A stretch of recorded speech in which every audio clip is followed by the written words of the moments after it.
Welcome to my mommy's podcast.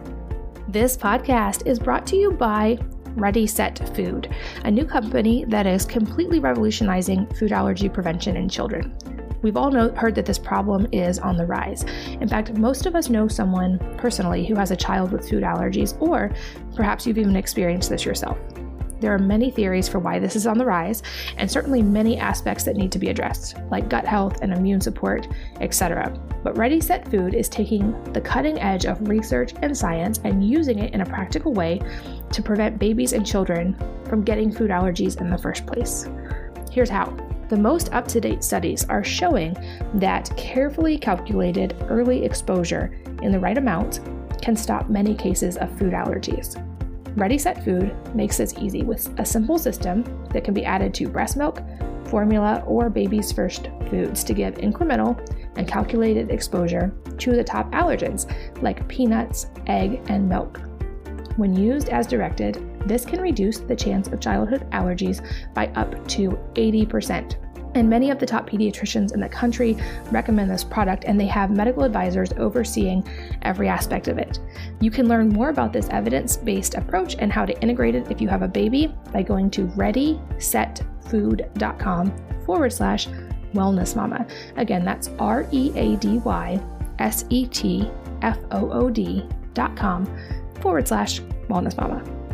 This episode is sponsored by Four Sigmatic, a company whose delicious drink mixes I use daily pretty much in some form.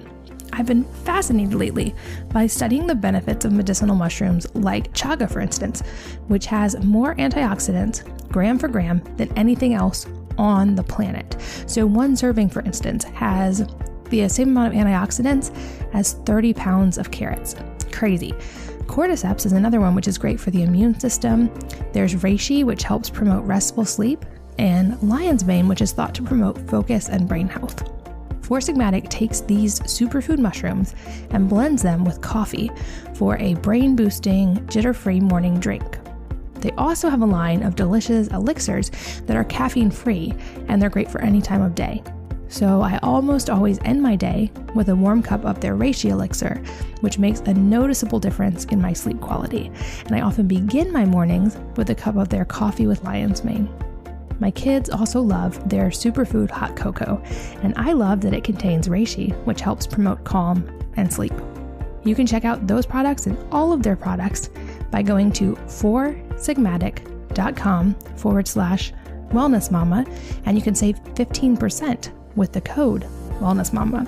So again, that's foursigmatic.com/wellnessmama, and make sure to use the code wellnessmama to save 15%.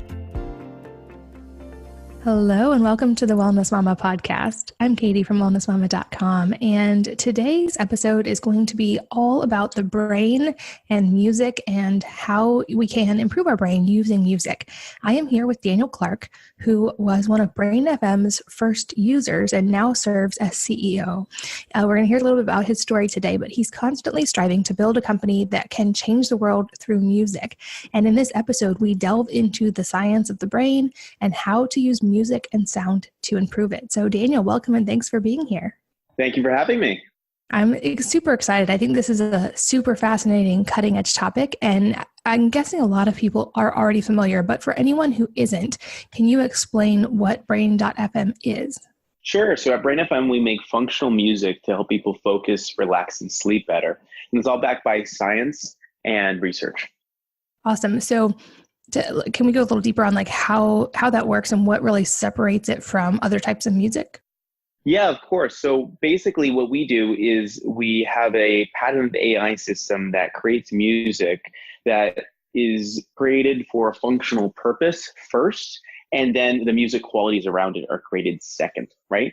So what happens is we have all this research on fMRI data, EEG data, and large-scale testing with people, and we're trying to enable individuals to have mental states on demand. So we do focus, relax, and sleep, as mentioned earlier. Our focus product, what I tell people, for adults anyway, is that it's when you have a project due tomorrow, you've had 2 cups of coffee, and it's 2 a.m. and you feel like you're in that zone and you can fly. That's exactly what we're trying to replicate on demand in individuals in the same exact way for sleep and for lax too. So if someone has anxiety or just needs to de-stress and take a break, they can throw in our relax music or our sleep music, which can help people fall asleep in 15 minutes, but also stay asleep and have a better night's sleep at the same time. Interesting. So people are using this while typically doing other things. This can be used while working or sleeping or any time of day pretty much. Yeah, exactly. So it's meant to be more on the background noise. So when you put it on, it's not something where we're not trying to compete with your favorite Rolling Stones mix, let's say.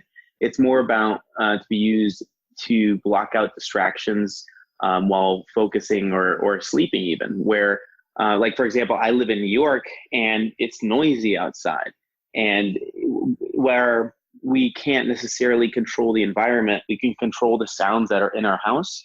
And, we can help identify and help people fall asleep faster and stay asleep longer. Interesting. So the moms listening, maybe, I think we all have an understanding in some ways of how music affects us, whether it be experiences with music that just touches you on a super deep level or gives you goosebumps, or I know to moms, there's a lot of marketing about certain types of classical music being good for the brain in different ways, or good for baby's IQ, although obviously those are controversial and some of them have been disproven. But I think just intuitively as humans, we understand that music can have a really deep impact on us. But I feel like you're talking about something even above and beyond that. Is there actually like a physiological, measurable thing that's happening in the brain with this type of music? Yeah, there is. So we have, what I tell people is it's kind of like we have 9 secret spices. And through different kinds of events in music that we design, we craft music to have a certain kind of response in your body. So the process that we use through our AI is something we have deemed neural phase locking. And basically what that does is it encourages your brain to arrive at a certain mental state and then phase lock or stay there for as long as you're listening to our music. It does have a physiological effect on your body. And actually, we're currently in a grant right now from the government to help us validate if we can compete with different kinds of ADHD medications and be either a replacement, a preliminary step, or an addition so someone can take less of those medications to be more effective. So it's really interesting. Most of this stuff comes from a evolutionary level. So we find in our testing that this works on a very large variety of subjects, some with ADHD and some actually just not diagnosed with that. Because what happens is on a fundamental level, we're all human and we have these things that are built into us. One of the examples that I say is most people, when you're sleeping, if I say your name, Katie, you're going to wake up. Why? Because your ears and your listening or your hearing is so ingrained with our alert system. 10, 20,000 years ago, those alerts, being distracted, actually saved their lives, because when you're sleeping, it's a bear coming to eat you, or a villager, or like from another town trying to hurt you perhaps, or a myriad of different kinds of things that are trying to hurt us, right? And in the place that we live today in society, we don't have those things trying to hurt us, where the worst thing that happens is we get a Facebook notification, alerting of this. And what happens is our brain is in overdrive all the time. And what our music is designed to do is to really stop that and really block it out and focus your attention in one area. So what I like to tell people, a good representation of this on a non-scientific level, is most people sleep better in thunderstorms and when it's raining. And it's because most predators don't hunt in thunderstorms or when it's raining. Or a more accepted example too is the reason why red makes us hungry. It's because looking through the canopy of trees, you see a red apple, and it's ingrained into us that, hey, this is what's making me hungry. And if you look at like McDonald's and these other companies, they do red because it has a response from you. So what we do, coming back to our music, is basically taking the things that we do know from an evolutionary level and through our testings and through our data, and basically combine a model to create sounds and music that is created with an activity in mind first, And then we basically work with our composers and iteratively with our AI system to output this thing where in 10 to 15 minutes, you can arrive to a mental state on demand. That's super fascinating. So you're basically using things built into our nature, like you mentioned, thunderstorms, and then basically recreating those kind of effects in the brain to accomplish a certain outcome in the body. Basically, I'm guessing that goes far above and beyond just like, for instance, a white noise machine. Correct. Yeah. So the difference between white noise machines and even some of the things you mentioned before, like classical music and stuff, is that there are certain qualities of those that do work, right? But your brain is really good at normalization. So what that means is that when you have certain things that are going on, you kind of just adapt to them. So it's really hot outside when you walk outside, and then 20 minutes later, you're still outside, you begin to sweat because your body wants to reach this homeostasis. It's the same thing in your brain, right?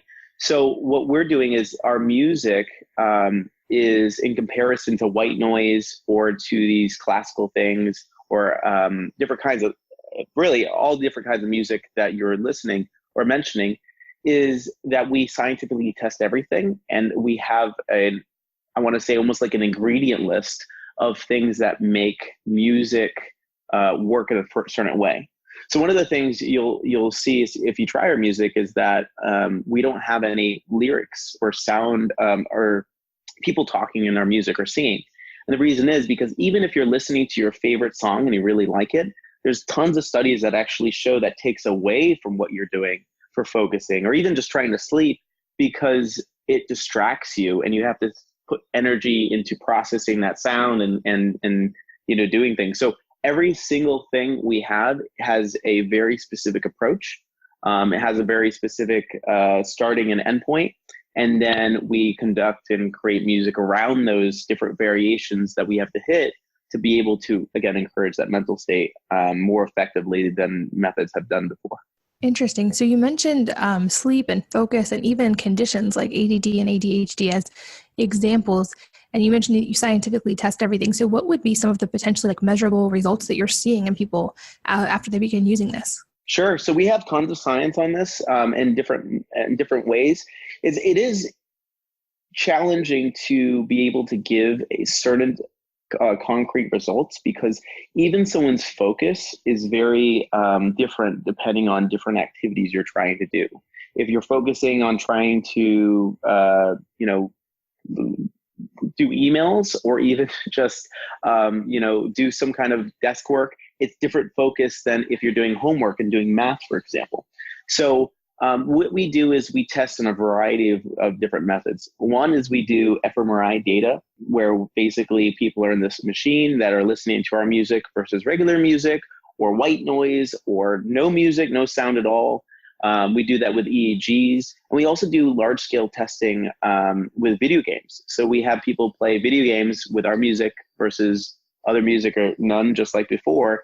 And we're able to basically discern what improvements we have. So really it depends on the specific activity, but across the board, we can see people focus and stay at activities longer than they normally would.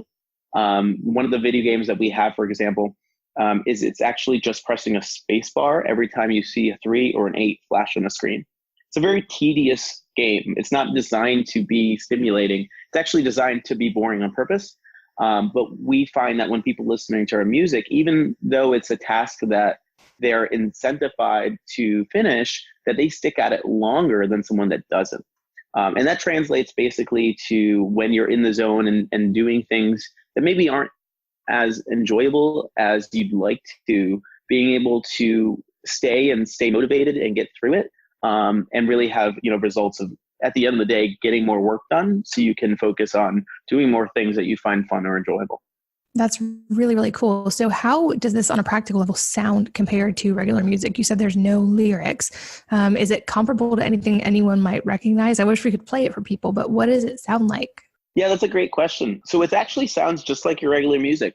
We've been developing this technology for like 18 years now. So you can't really find a discernible difference. You'll hear some oscillations that go on during the music play. We also use things of 3D sound, But we have classical music, we have electronic music, we have lo-fi and jazz and things like that. So really, the goal is to find the genre that you like.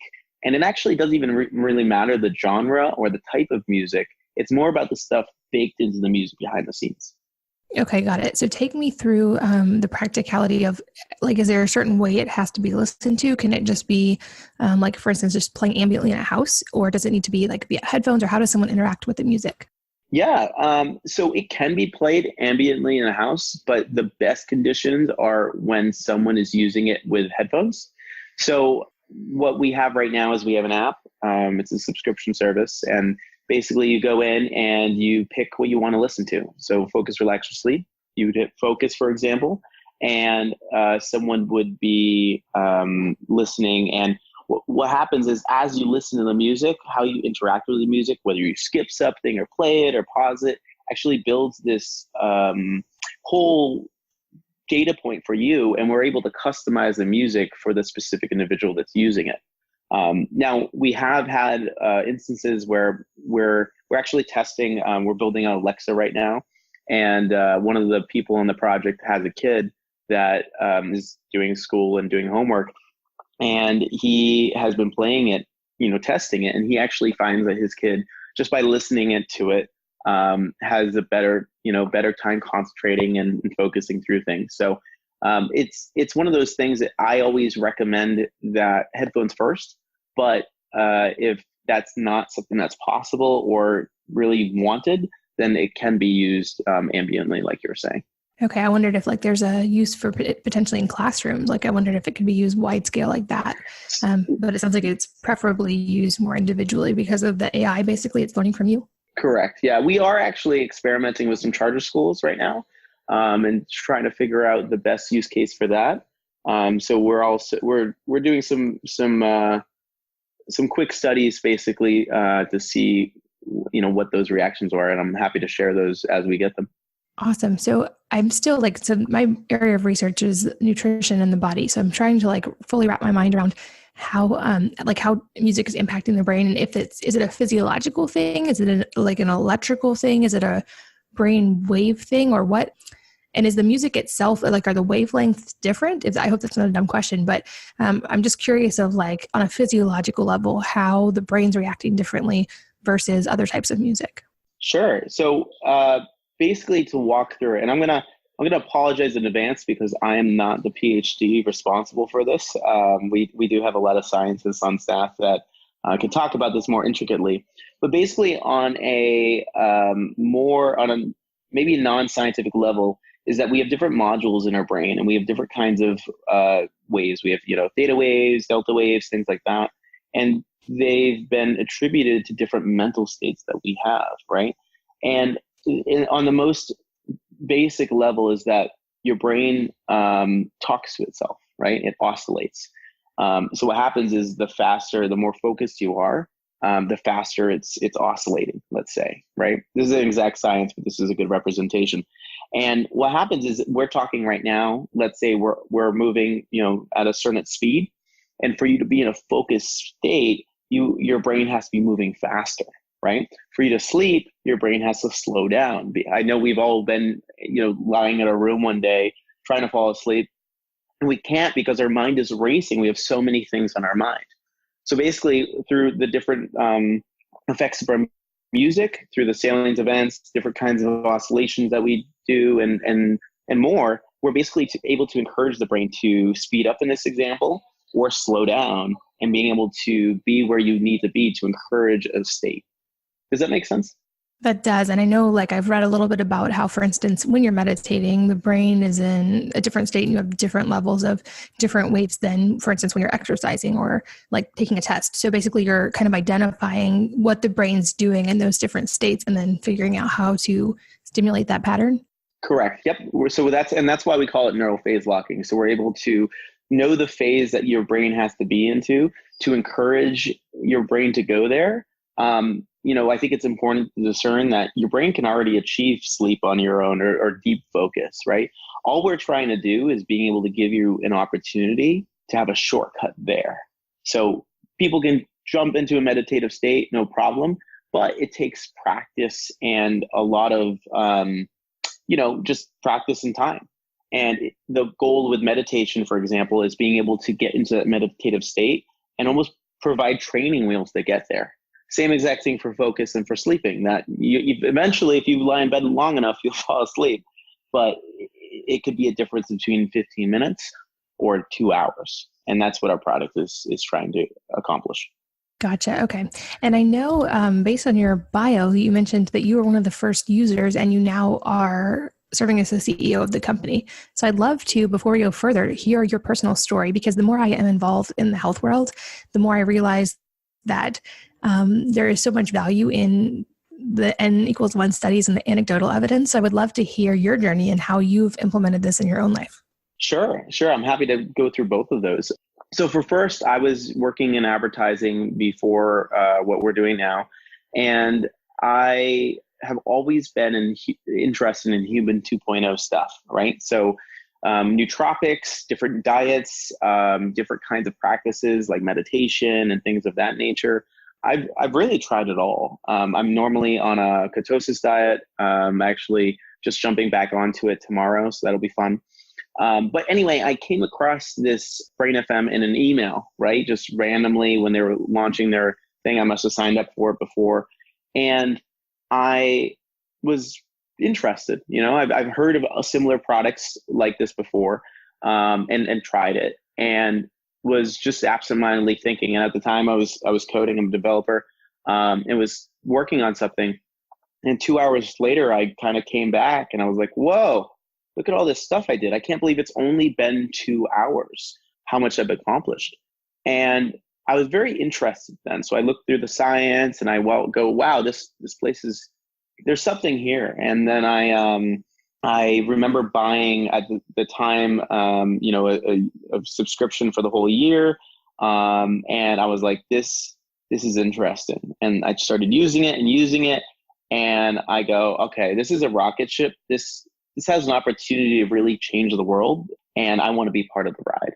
So, I remember calling them a bunch and they were telling me that they didn't have the budget, and I ended up quitting my job to start working for free for a month, improving it. And, lo and behold, now I'm in my position now and running it. And it's really interesting because I have the unique position to know what I felt in that moment in my first experience, and being able to see the opportunity that Brain FM has to help people. I mean, at the end of the day, I'm now in the position to influence that. And the goal of the company is really to bring out the best of what's inside everyone automatically.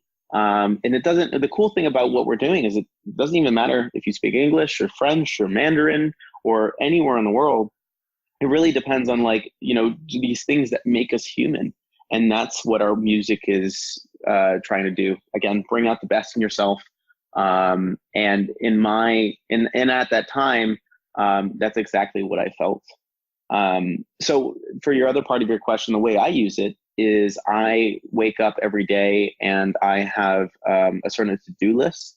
And what I try to do is I try to build a habit out of it. So I have certain zone times on my calendar.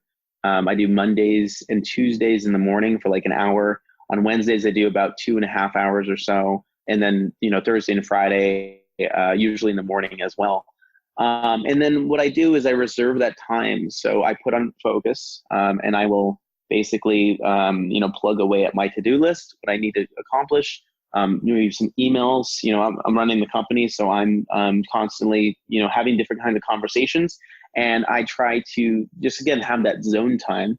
And then I come out of it, have a bunch of meetings, record podcasts like, right now, and then jump back into it. So I'll probably do another session later today. On some days, try to get into the meditation. So I'll bring that out and do like a 20 or 30-minute session. And then for me, again, living in New York City, I use sleep. So I put that on a pretty high fidelity Bluetooth speaker and I blast it and helps me fall asleep. I'm also testing other products that we're working on for the future, because we're trying to enable mental states on demand, and that's more encompassing just focus, relax, and sleep. And got some really cool stuff planned for the future. That's really interesting. And I think the focus component could be really huge. Most of the people listening are moms. A lot of them are working moms. So I'd love to hear some case scenarios or ways that you're finding users are using the music in, especially like family life or for moms or for sleep. And as a corollary to that question, I know a lot of listeners are concerned with EMFs. And so I'm wondering, can it be used while, for instance, a phone or a device is in airplane mode at night? Like, can you download it to your phone? Yeah. So two of those. First, easy question is you can download it. So we have offline settings, and you can just download your favorite tracks and then play them at will. For the other things, sorry, actually, can you just repeat the first one? I got distracted by the EMF. Sure. So like best use recommendations for moms and for kids. Yeah, of course. Okay. So really what people do is they try to use this as a tool, right? And for busy moms working out, I'm not a busy mom, but it's about getting more time and getting more done in the limited time that you have. Because basically, when you do have time, to sit down and get work done, if you could get 6 hours of work done in 4 hours, that would be an accomplishment. And that's our aim, right? Same thing with sleep. So, unfortunately, we can't all sleep 8 hours a night that we'd like to. Or if we can, we want to make sure that we can optimize that. So really, a lot of people are using us for one or the other. Some people are using them for both. It really depends on what works for them. I get emails all the time from people that said, hey, I haven't slept through the night in years because of, this or that. I mean, even after you're a mom, and your kids are old enough, like my mom, to take care of yourself, right? She still wakes up, in that, oh, hey, where, these things that pop up in your mind because, you have, all these kids, or because you have all these other stresses in life. And it's really, again, about using it as a tool to quiet your mind, and able to have, really more production on whatever you're trying to do, whether it's focusing or sleeping. Got it. And I'm curious how this compares to, I know I've seen other types of music that are supposed to interact with the brain in different ways, like binaural beats, if I'm remembering that one, or like, for instance, whole tones we've had on the podcast before. I'm curious the differences and similarities. Yeah, sure. So binaural beats and some other tones that have promised to do this in the past, binaural beats specifically has had basically a leftover pop side from the 70s with subliminal messaging and things like that. There's a lot of data that showed a lot of promise in that, but eventually it actually got dismissed. And there's been tons of studies to show that your brain kind of normalizes to it, and it can have actually retroactive effects. The main difference is that we have long-term studies that show increased effects, and we actually believe the more you use our service, the faster you can fly into those zones, because then it starts priming your brain on what it's going to happen. So just like when you wake up in the morning and you have your cup of coffee and you say, hey, I can't start my day without having a coffee. It's part of that trigger that says, hey, my day is starting. I have to get up. I have to wake up, kind of thing. Same thing for our sleep and our focus and all the other products that we have. So you mentioned the study a couple of times, and also the grant. Can you explain the studies that you guys have done and the ongoing research that you're doing, and then how you're able to work within this grant? Yeah, of course. So we've done multiple studies before on our focus and our sleep, right? We've done EEG studies and basically pilot studies as well. So to unpack all of that stuff, one of the pilot studies we did with this was with the U.S. wrestling team. So in the last Summer Olympics, going up to it, we gave them our sleep product. And after using us consistently for, I believe it was 4 months, we actually had the youngest male competitor, sweep gold. And the male wrestling team did overall very well. So that was one of our first sleep pilot studies. And then we started doing more studies, again, with EEG and data that was able to effectively show evidence that someone would have better slow wave sleep. There's different kinds of sleep. There's, REM sleep, slow wave, and among other ones. But basically, Slow Wave is responsible for the understanding or the memorization of certain things and tasks. It's also responsible for healing and being able to feel restful. There's theories, and it's interesting because we're on the cutting edge of neuroscience. We're still learning a lot about how the brain, reacts and is. It's one of the still mysteries of how our consciousness is here and all that. And we're right up against that. And there's been studies to show that slow wave sleep is also responsible for degenerative brain diseases. And, we're hoping that our product can help with that. For our focus grant specifically, we won a grant from the National Science Foundation to help us study the effectiveness of our music in comparison to different ADHD and ADD treatments on the market right now. So basically right now we're still in testing, but the next phase of the grant sets us up through getting through FDA approval and through ARGS classification. So in 5 to 10 years from here, if everything goes in the direction it's going right now, we could be one of the first digital prescribed medicines through doctors, actually. That's fascinating. And I know a lot of moms listening are going to be interested, especially as this becomes more available, because there aren't, I don't feel like, spectacular options available right now other than the pharmaceutical options, which a lot of moms are a little bit leery of, understandably. So that's exciting. This podcast is brought to you by Ready Set Food, a new company that is completely revolutionizing food allergy prevention in children. We've all heard that this problem is on the rise. In fact, most of us know someone personally who has a child with food allergies, or perhaps you've even experienced this yourself.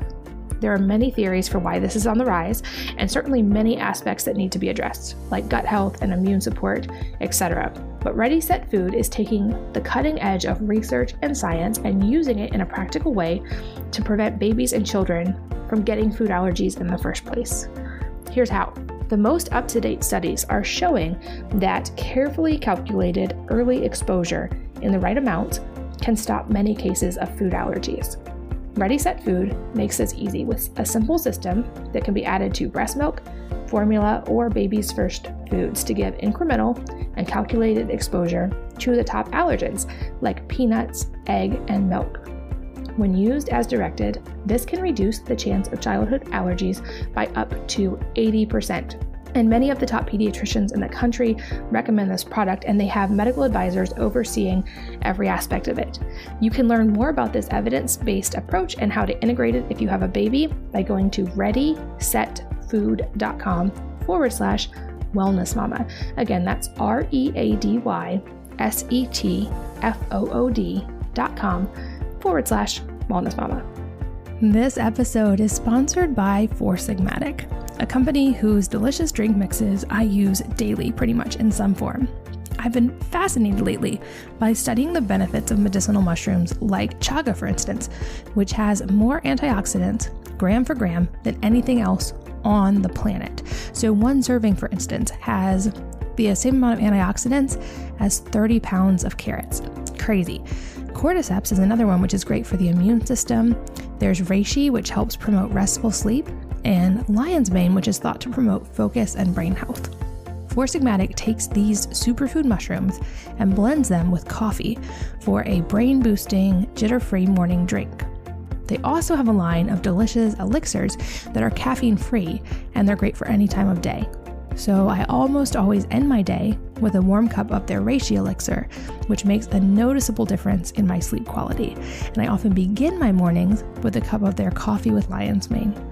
My kids also love their superfood hot cocoa, and I love that it contains reishi, which helps promote calm and sleep. You can check out those products and all of their products by going to foursigmatic.com/wellnessmama, and you can save 15% with the code wellnessmama. So again, that's foursigmatic.com/wellnessmama, and make sure to use the code wellnessmama to save 15%. From a mom's perspective too, I'm thinking when it comes to like health and life and just balance, kids sleeping is one of the biggest factors that makes a difference. So you mentioned it can be played ambiently and in airplane mode. Does this mean, for instance, like all of my kids sleep, at least two of them in a room? So could I put that on while they're sleeping and they could all be listening? Totally. Yeah. So for when we were talking earlier, there's actually a difference between the sounds and the soundscapes we have, and even just the frequencies of our Focus product and our Sleep product. So Focus is best, again, over headphones. It can be played ambiently, but I usually recommend headphones. But for Sleep, because it's such a slow wave sound, and because of the different frequencies are longer, there's an easy use of being able to connect it to a Bluetooth device.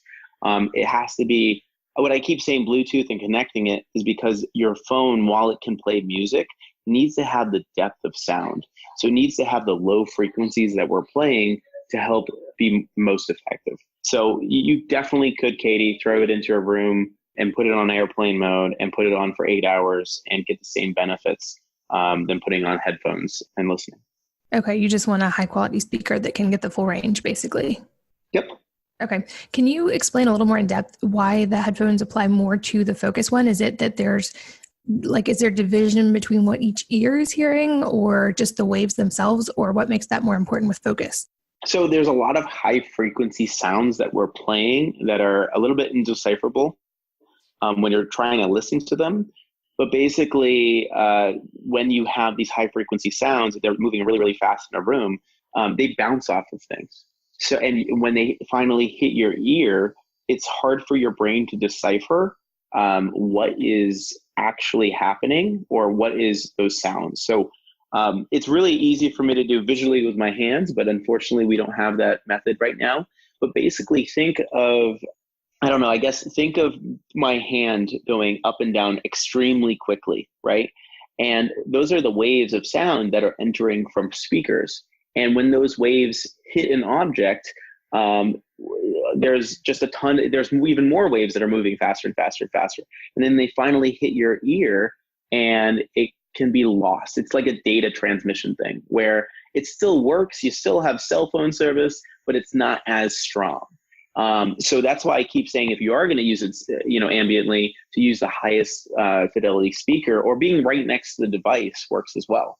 But in comparison, our Sleep, which is slow wave, because it's a slow wave sound, whereas or something like that, that is baked into the music behind, that is actually doing the effects. When it bounces off an object and goes to your ear, your brain actually, because it's so slow, can discern the difference and actually piece it together, and that's why it's more effective. And it's okay if it's just streaming off of a device. Okay, super interesting. I think that makes sense. With the Focus side especially, are you guys seeing, who are your most use cases for that? Are you seeing lots of students, for instance, or researchers, or who are you finding is using it most often? Yeah, good question. So for Focus, our biggest demographic are actually entrepreneurs and different types of people that have these very intensive jobs. So entrepreneurs being one of them, being able to need to, find a state of focus on demand, because it's very challenging to find that with running a company or whatever.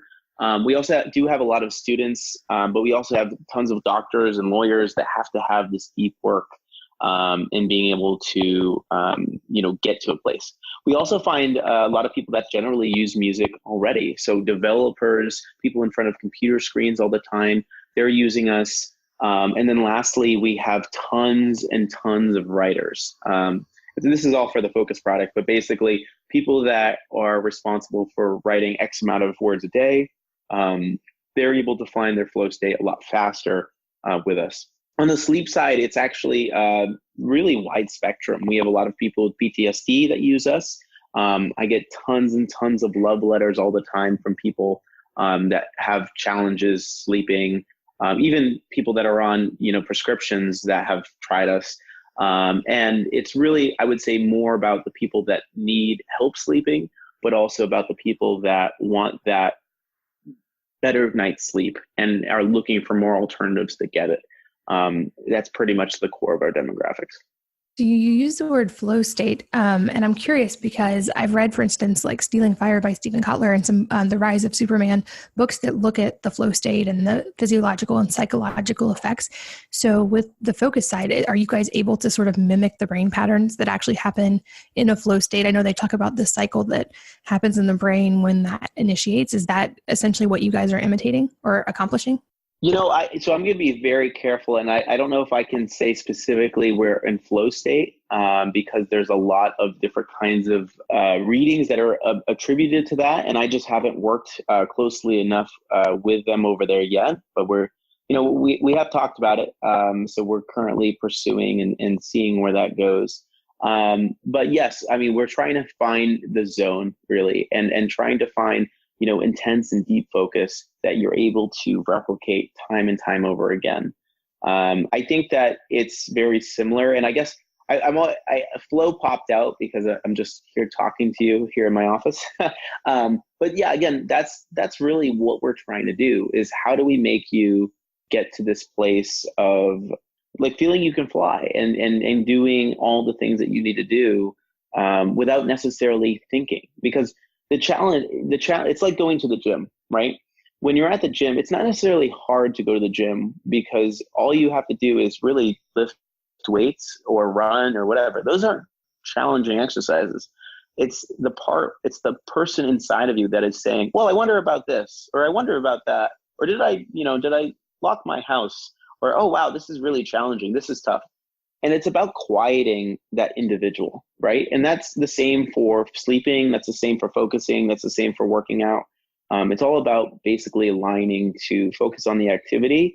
And really, it's almost kind of like meditation, taking out your busy brain and replacing it with the one that's doing the task. Does that make sense? It does. And especially on the meditation side, that resonates with me because I'm not the type to be able to ever sit and think about nothing. I've never been super successful at meditation in that way.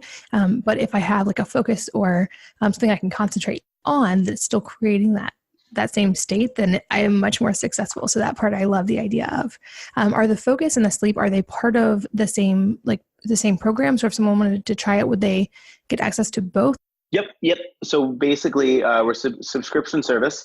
And when you sign up for the subscription, you get access to all of our content and our growing library. So you're able to use focus, relax, sleep. We also have nap and meditation in there. And then, like I hinted at before, we're working on different products for the future. One of those is being workout, actually, which we have some really interesting preliminary studies on. We're not, unfortunately, probably going to release that until 2020. And that's because, again, we're science first, and we want to make sure that every product that we have has been tested and has results that well outpace, like, hey, is this a placebo? Is this something, all of our tests are going above and beyond to prove that these are, this is a method to help improve beyond just, the thoughts of it. So yeah, make a long story short is when you get access to our service, you get access to everything and also the future stuff that we're going to be adding. Very cool. And as we get near the end, a couple of questions somewhat unrelated that I love to ask and can't wait to hear your answers to. The first is there a book or books that have had a profound impact on your life that you'd recommend? And they don't obviously have to be in the same vein of thought or topic. Yeah, of course. So I think there's a bunch of books. I love the book Relentless. That's a book about basically channeling your energy. And there was a coach of Michael Jordan. Actually, it talks about getting really honest with yourself about why we want to accomplish a task. And I always love that book. I think The Slight Edge is a great book as well. And it basically talks about how you can improve very slightly every single day. And for example, if you're going for 10 or 20% increases over months, it could work and you could have these huge gains, or you could do 1%. And if you just made yourself 1% better every day for a year, you'd be 365% better than when you started. That's something that's always had a major impact on me because it's not necessarily about stopping everything and doing everything perfectly. It's just about getting a little bit better every day. I love both of those recommendations. And then lastly, if there was a piece of advice that you could spread far and wide, what would it be and why? Because there is a couple 100,000 people who listen to this. So I'm curious what your advice would be. Yeah, I think honestly, it'd be about uniting your passion with something that can help people. So, my passion for what I bring to every day for Brain FM is about, I honestly, truly feel that we have an opportunity to help elevate humanity as a whole, and that I can do that by spreading, what we're doing. And that's why we're doing it with science. And that's why, I'm here even talking about it, because we have something that is very effective and I'm excited to share it. And I think that in anything, it's about having that passion first before doing something, because in other areas of life or, seeing other people, sometimes their passion is to get money or to passion is to get, X or Y. And while those may fund you for a little bit, they're not forever. I think when you have this passion to unite people and really help all of humanity, that's something that can really go far and beyond just doing something to do it. I love that. And I completely agree. I'm so grateful every day that I get to do something that both I love and is super fulfilling, but more importantly, I feel like is creating a positive effect in some way in other people's lives. I think that definitely cannot be underestimated. And I love that that is what you brought up. Dan, thanks so much. This has been super enlightening. I have not tried Brain FM, but it is on my list and I definitely will be trying it now. And I appreciate you explaining because I have wondered about the science and how it works. And you definitely answered all of my questions. So I'm really grateful for your time and for you being here today. Yeah, my pleasure. Thanks for having me. And thanks to all of you for tuning in. And I hope that you'll join me again next time on the Wellness Mama podcast. If you're enjoying these interviews, would you please take 2 minutes to leave a rating or review on iTunes for me? Doing this helps more people to find the podcast, which means even more moms and families can benefit from the information. I really appreciate your time, and thanks as always for listening.